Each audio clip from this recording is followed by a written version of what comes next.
In 1979, St. Louis Cardinals cheerleaders and media personnel raved about a sensational, eye-opening attraction on the field of play. The Dallas Cowboys were the first team to face the rookie running back who would smash Earl Campbell's rookie rushing record for a season. Otis Anderson's 1,605 rushing yards blew away Campbell's 1,450 rushing yards in 1978. Anderson was the 8th overall draft selection in 1979 out of the University of Miami, where he broke Chuck Foreman's career rushing yards record and became the school's first 1,000-yard rusher.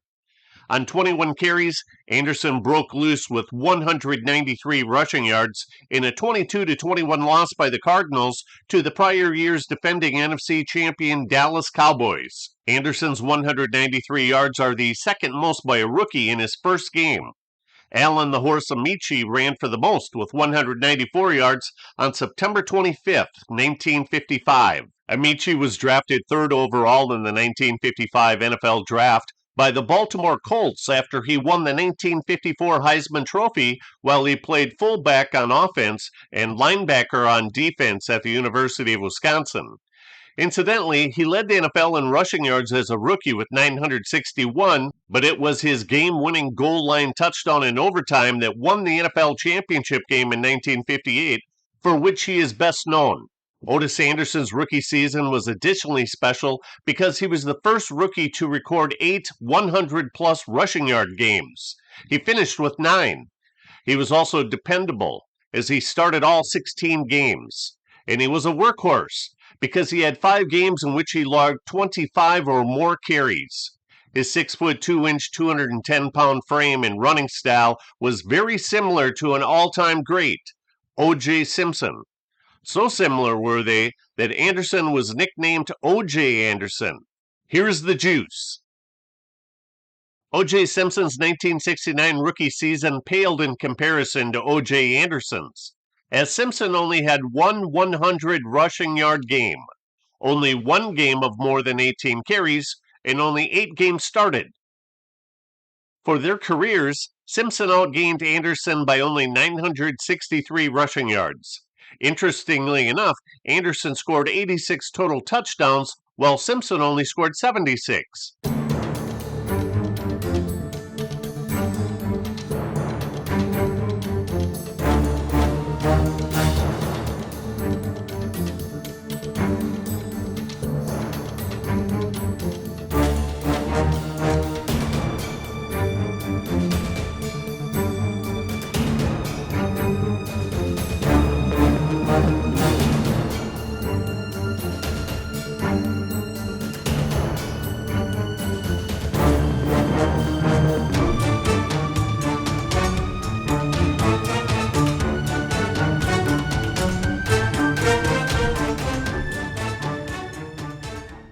Franco Harris and the Steelers visited Bush Memorial Stadium in Week 3. Franco was in his 8th NFL season, and both running backs finished their careers with more than 10,000 rushing yards. Anderson was attempting to become the first rookie to rush for at least 100 yards in each of his first 3 NFL games, but the Steelers' defense shut him down.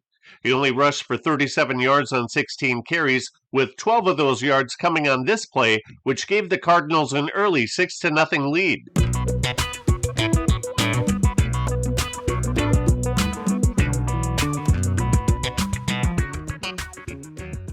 The Cardinals played valiantly in a close 24-21 loss to the defending and would-be Super Bowl champion Steelers. In Week 4 at home against the Redskins, Anderson had a day to forget, as his 19 carries only netted him 67 yards.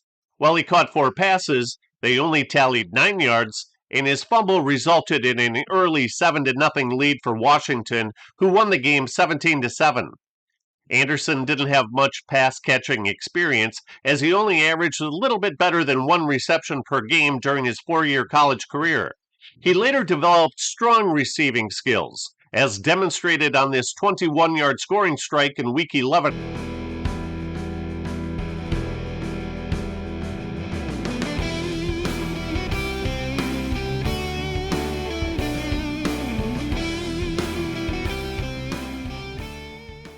Against the Vikings on November 4th, Anderson gouged their defense for 164 rushing yards, 33 receiving yards, and 2 touchdowns. His big day was the primary reason for the Cardinals' 37-7 thumping of the Vikings.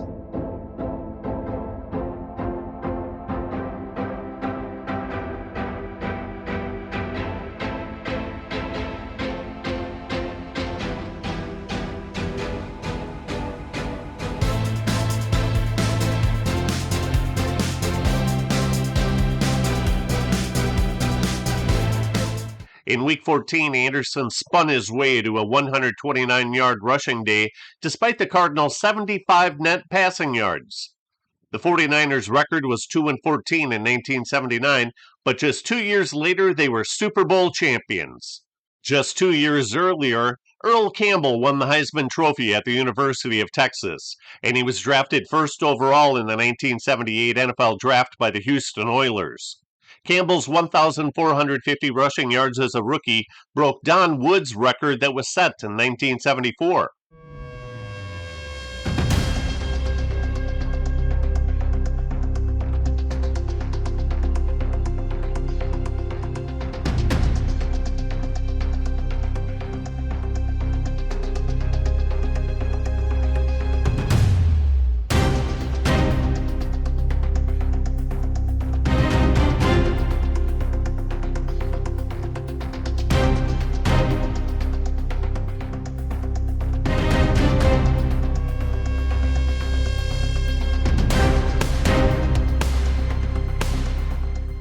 Here's more terrific Otis Anderson runs from his record-breaking rookie season.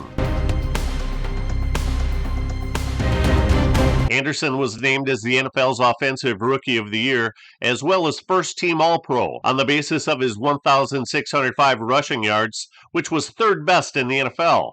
He also averaged 4.8 yards per carry and scored 10 total touchdowns. Additionally, his 1,913 total yards from scrimmage was the fifth best in NFL history. In 1973 and 1975, O.J. Simpson had more, while Walter Payton accumulated more in 1977, and Jim Brown secured more yardage in 1963.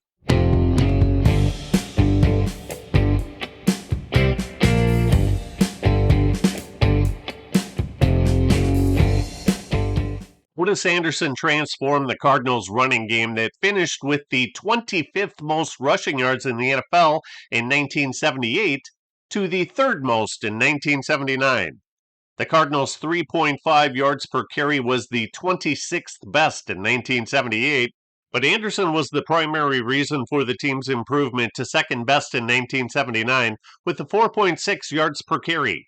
This 1978 Week 5 game illustrates just how awful the Cardinals' running game was prior to the arrival of Anderson. This improvement was despite future Hall of Famer Dan Dierdorf's absence at right tackle for all but 2 games. In Week 2 at the Meadowlands, he suffered a left knee injury in which ligaments were torn during an extra point attempt. Dierdorf had made first or second team All-Pro in each of his previous 5 seasons. Rookie Joe Bostic started the remaining 14 games in his place. He's the brother of 3-time Super Bowl champion Jeff Bostic of the Washington Redskins, who played 14 years at center for them. Grizzly Adams in cleats, number 54 Tom Banks, was a Pro Bowl center from 1975 through 1978, but his level of play in 1979 didn't reach that height despite his spirited demeanor. Quarterback Jim Hart was 35 years old and showing his age. A Pro Bowl player from 1974 through 1977, he took a dive in 1979 when he only threw 9 touchdown passes against 20 interceptions. Overall, Cardinals quarterbacks finished with the second fewest touchdown passes in the league. Without anything near a lethal passing threat, opposing defenses stacked the line of scrimmage and dared the Cardinals to run. Despite a key injury to the offensive line and a woeful passing game, Otis Anderson overcame those hurdles to put together a rookie rushing total that is still the 5th most in NFL history. Alfred Morris's 1,613 yards in 2012 places him in 4th place. In third place is Ezekiel Elliott's 1,631 yards gained in 2016. The largely forgotten George Rogers' 1,634-yard season in 1981 is second best, and the king of the mountain is Eric Dickerson with his 1,808 yards gained in 1983.